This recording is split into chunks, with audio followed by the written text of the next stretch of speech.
ದವಸ ಧಾನ್ಯ ನೀಡಬೇಡಿ, ನಿಮ್ಮ ದುಶ್ಚಟ ದುರ್ಗುಣಗಳನ್ನ ಜೋಳಿಗೆಗೆ ಹಾಕಿ. ಇಳಕಲ್ ಶ್ರೀಗಳ ಕ್ರಾಂತಿಕಾರಿ ಕರೆ. ಸಾಮಾನ್ಯವಾಗಿ ಮಠಾಧೀಶರು ಜೋಳಿಗೆ ಹಿಡಿದು ಬಂದರೆ ಭಕ್ತರು ದವಸ ಧಾನ್ಯ ಅಥವಾ ಹಣವನ್ನ ನೀಡುವುದು ವಾಡಿಕೆ.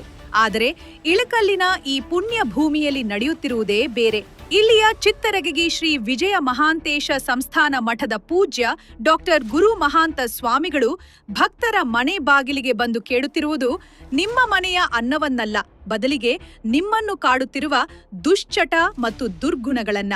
ಹೌದು, ಶರಣ ಸಿದ್ಧಾಂತ ವಿದ್ಯಾಪೀಠದ 55ನೇ ವಾರ್ಷಿಕ ಶಿವಾನುಭವ ತರಬೇತಿ ಶಿಬಿರದ ಅಂಗವಾಗಿ ಪೂಜ್ಯರು ಈ ಅಭಿಯಾನ ಹಮ್ಮಿಕೊಂಡಿದ್ದಾರೆ.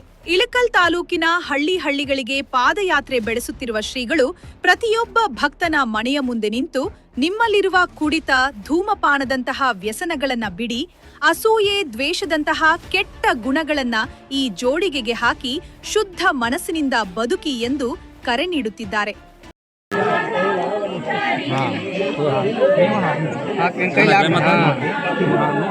ನಾನು ಇಂದಿನಿಂದ ಮಾತಾಡ